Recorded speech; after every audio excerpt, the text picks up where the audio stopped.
আসসালামাইকুম, সবাই কেমন আছেন? আলহামদুলিল্লাহ আমি ভালো আছি। এই যে ছাদ বাগানে চলে আসলাম। আজকে আমি ছাদ বাগানের কিছু করলা নিয়ে যাব, বাসায় নিয়ে রান্না করব। মাশাআল্লাহ একটু একটু করে অনেকটাই বড় হয়েছে।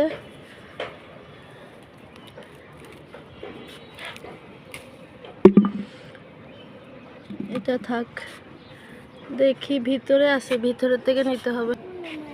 এই যে মাশাআল্লাহ অনেকটাই বড় হয়েছে। আপনারাও আপনাদের ছাদ থাকলে বা আশেপাশে কোনো জায়গা থাকলে আপনারা ট্রাই করতে পারেন, অবশ্যই ভালো ফলন হয়।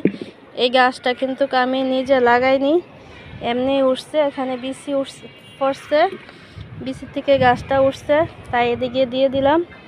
মাশাআল্লাহ দেখেন, কোনো কিছু লাগাইলে হয়, না লাগাইলেও হয়, তবে আল্লাহর রাস্তায় যেটা উড়ে ওইটাই বেটার দেখতেছি। মাশাআল্লাহ নিজের হাতে লাগালে এতটা সুন্দর হয় না। যেটা ধরো ছিঁড়ে যাবে, এভাবে না ছিঁড়ে যাবে, আমার ছিঁড়তেছি। যেটা আল্লাহ তাআলা দান, আল্লাহ তাআলা দিলে আমরা অবশ্যই খেতে পারি, তা না হলে আমাদের কি অবস্থা হতো।